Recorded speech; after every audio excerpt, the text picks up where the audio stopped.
Всех приветствую! Сегодня наконец-то у нас видеообзор моего проекта. Это рамы для электромотоцикла Vazar Dux. Построил я его в 2018 году, это был май, когда я его закончил, 16 мая 2018 года. А вот обзор решил снять спустя 2 года, за что себя сильно ругаю.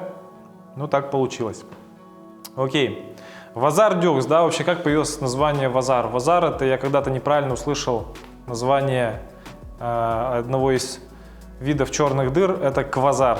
Может быть, даже не черные дыры, там поправите меня, но какой-то очень мощный энергетический объект в космосе. Вот, оказывается, через К, а я услышал без К, и получилось Vazar. Но потом подумал, что Vazar достаточно такой, сам звук произношения имеет электрические такие звуки, и решил его оставить. Dux с латыни переводится как вожак. До этого у меня была рама Pulsus ведомый. Связано это было все с тем, что когда я делал самую первую раму, и вообще как птичка появилась, когда я делал самую первую раму, вышкуривая ее на улице, впервые, мне уже было тогда сколько, 22 года, я впервые увидел клин гусей, летящих на юг. Или куда-нибудь, нет, куда они летели? Клин гусей, которые возвращались с югов. Как раз находился в муках поиска названия, логотипа, и вот это как бы мне все решило. Этот случай дал название для 2 моих проектов. Pulsus — это ведомый, потому что в клине гусев есть всегда ведомые, и вожак, он по центру летит, ведущий. Но они меняются. Окей. Поэтому этот Pulsus более такая младшая модель, послабже, это ведомый. Dux более сильная модель, это ведущий. Эскиз самого этого проекта был нарисован еще в году в 15-16. Помню, что достаточно задолго до начала проектировки вообще мотоцикла. Долго не приступал к проектировке, потому что не знал, как быть с таким моментом, как его регистрировать. А ездить по дорогам общего пользования необходимо, да? В итоге, вот как сейчас помню, 3 января 2018 года снова изучал этот вопрос и увидел то, что, оказывается, электротранспорт с мощностью до 3,5 киловатт, ну если мы говорим о двухколесном, да, транспорте, это попадает под класс мопеда. Регистрация не обязательно, есть определенные условия обязательно. Это как бы было для меня ерундой, такие ограничения. Главное, чтобы я мог просто выдвигаться и двигаться по городу на этом мотоцикле. Все, и 5 января начал строить первый эскиз. Сначала отрисовывал раму. Рама, в принципе, для меня эта тема несложная для отрисовки, потому что это уже по счету, сколько, 4-я, да, наверное, модель у меня была. По времени заняло это у меня порядка 2 недель. При проектировке рамы я пытался сразу же добиться, чтобы сама рама уже красиво сама по себе смотрелась. На мой взгляд, как бы у меня это получилось. После того, как я отстроил раму, началось самое интересное. Самое интересное и самое сложное — начал проектировать обвес. Сложное, потому что до этого момента опыта в получении свободных объемных форм не было вообще, практически вообще. Кубики и цилиндры вот на таком уровне, да. Поэтому, конечно, сам проект, он в плане дизайна у меня реализован на самом деле, процентов так на 60, на 65, грубо говоря, потому что и сам эскиз, как вы видели, и в голове идеи, задумки, они были намного смелее, да, намного агрессивнее. Но, в принципе, для первого раза, я считаю, получилось достаточно неплохо. Процесс проектировки и изготовления, он полностью запараллелился где-то с февраля месяца. Первая деталь, это была отстроена, это вот этот хвост, хвостовая часть. И сразу же запустил 3D-печать. И вот, получается, с этой детали у меня принтер с февраля месяца до где-то 10 мая, он останавливался буквально там в ночные часы, когда я не мог прийти и запустить его. Для бытового принтера такая нагрузка — это очень здорово, и то, что он ее вынес, он, конечно, молодец. По пластику ушло порядка 13 килограмм. И вот одна из причин, почему байк находится здесь в разобранном виде, это вот этот пластик. Дело в том, что я здорово ошибся с выбором пластика. Я выбрал СБС от компании FD Plast. Ни в коем случае не ругаю компанию FD Plast, просто я ошибся с выбором. Необходимо было выбрать как минимум ПЛА, а вот в идеале нужно было выбрать АБС пластик и из АБС все печатать. СБС я выбрал из-за его скорости печати и никак не ожидал, что он будет страдать вот такими неприятными явлениями. Как вот эта вот трещина, видите? И практически все детали покрылись вот такими трещинками. Сначала я думал, что это проблема во мне. Я думал, что я не умею, что не выдерживаю технологии по подготовке к покраске. То есть как было дело? Отпечатал хвост, склеил его, приготовил к покраске. На следующий день прихожу его красить, а у меня мелкие трещинки. Я снова его готовлю к покраске. Трещинок нет, деталь идеально. Опрыскиваю водой, она вся отражается, никаких трещин, повреждений нет.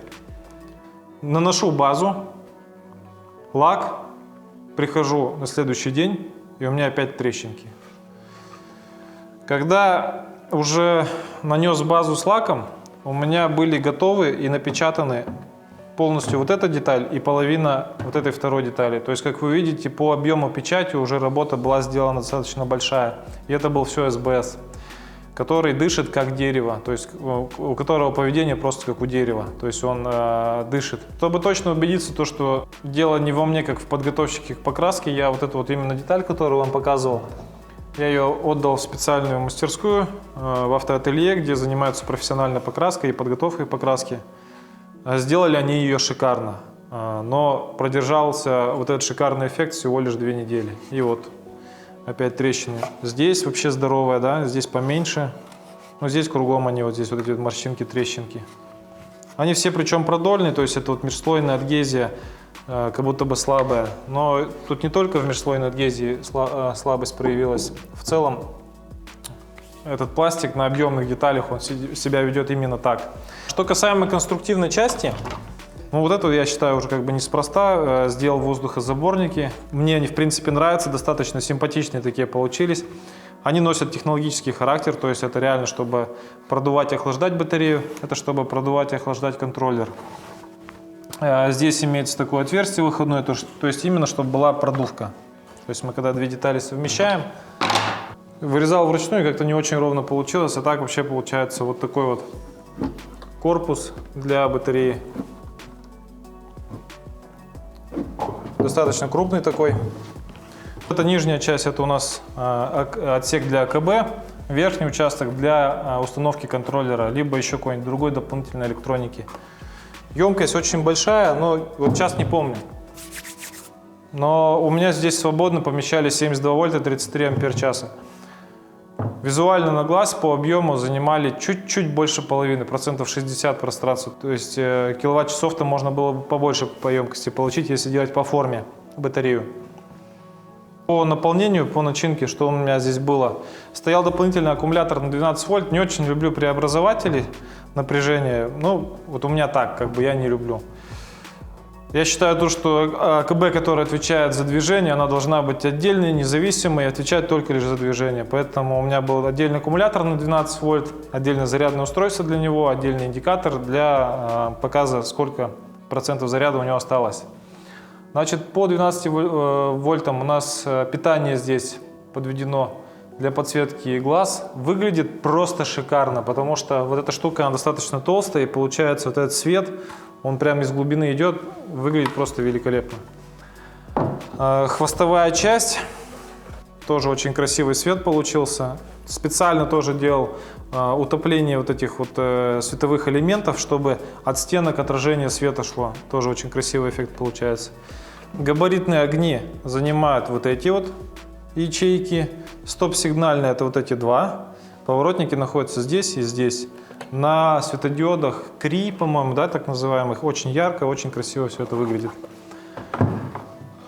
Также самодельная такая фара ближнего света. У нее очень интересный эффект есть. Она иногда под некоторыми углами зеленым отливает. Футуристичности, я скажу вам, это здорово придает. Здесь также реализованы поворотники. Как я говорил, батарея 72 вольта, контроллер Infineon 12-фетовый, там 3-го или какого поколения, я уж не помню. Мотор 3 киловатта покупал у Хорзы, московский магазин. Вот такое крыло также спроектировал для защиты амортизаторов от грязи. Маятник выполнен из стали 2 мм, так же как и рама, с полиамидной втулкой. Такие вот у нее пластиковые накладки декоративные. Полиамидные втулки, ребят, показывают себя очень хорошо. То есть у меня есть рамы, которым 5 лет, пробег у них там, сложно сказать какой, но очень большой. Полиамидная втулка как новая. Она не сдавлена, там никаких люфтов даже близко нет. Ну и сейчас я на самом деле нахожусь в такой состоянии дилеммы. То есть я думаю, либо его восстановить, либо сделать рестайлинг. Восстановить, в принципе, его, я считаю, несложно. Вот эти вот детали, даже эту деталь, в принципе, можно оставить. Вот эту деталь точно попробовать сделать матрицу с этой детали и уже с матрицы снять готовые детали стеклоткани. Все остальные детали в 1-2 слоя покрыть стеклотканью и снова покрасить. Причем не стекломатом, а стеклотканью именно, которая такая именно как тканевая структура, достаточно плотная. Ну вот пока думаю, либо я рестайлинг буду делать, либо к этому лету его буду восстанавливать. Но и не исключаю то, что могу его выложить на продажу, потому что проекты в голове следующие уже есть и необходимы средства для них. Все проекты строятся, потому что только лишь за свой счет, спонсоров у меня нет. Ну а теперь поговорим о призах симпатии по этому электробайку. Как только я его построил, я выложил в Instagram фотографии и поступило сразу 2 предложения из Калифорнии. У них намечалась какая-то выставка по электромотоциклам. Одни ребята просто хотели прорекламироваться при помощи моего байка, то есть наклеить наклейки и подарить мне за это систему, ну кто в курсе, систему цикла анализ. Грубо говоря, панель приборов для этого мотоцикла. Стоимость его там 29 тысяч рублей, а стоимость поездки туда-обратно 250 тысяч рублей на 4 дня. Поэтому, конечно, я отказался. Совсем недавно, месяц назад, мне пишет приятель из Нью-Йорка, в Инстаграме у него ник MyNimic, что ли, как-то так. Он пишет: ты что, на Kickstarter подался? Я такой: нет. Ну, с рамой Vazar Dux, с мотоциклом. Какое-то описание достаточно скудное и подозрительное. Захожу на Kickstarter, открываю, ввожу Vazar Dux, реально. Фотографии с моей работы, описание стыренное, немножко помененное с Пикабу. Ну и сразу обратился в администрацию Kickstarter, написал, что авторские права, что автором, точнее, являюсь я, и все чертежи и 3D-модели находятся только лишь у меня, и никто, кроме меня, выполнить этот мотоцикл не может. Поэтому прошу закрыть сбор средств. Сбор средств практически в этот же день закрыли. Собрать он ничего не успел, но я догадываюсь почему. Потому что не собирают средства с описанием в 1 абзац и 2 фотографиями, как бы, да? Как бы сразу понятно, что какие-то мошеннические схемы. Помимо этого, человек из Нью-Йорка, еще парень из Питера написал тоже об этом же, что, по-моему, твой проект кто-то стырил и хочет денег собрать. То есть я хочу сказать о том, что у этого мотоцикла уже в определенном кругу он достаточно известный. То есть кто увлекается тематикой электромотоциклов и электровелосипедов, в принципе, уже Vazar Dux это, ну, такое на слуху. По раме Vazar Dux у меня на этом все. Вторая часть Кибертанка на подходе, 2-я серия, сборка и первые тесты. И еще новый проект начинается. Сейчас у меня это будем делать вакуумно-формовочный стол, оснастку. И со школьниками проводим сейчас профориентационные занятия. Они будут строить 3D-модель корпуса для машинки на радиоуправление, его будем фрезеровать, потом это все на вакуумно-формовочную оснастку и будем формовать этот корпус. Потом они будут устраивать гонки. Поэтому, ребят, буду благодарен за поддержку. Большое спасибо. Пока-пока.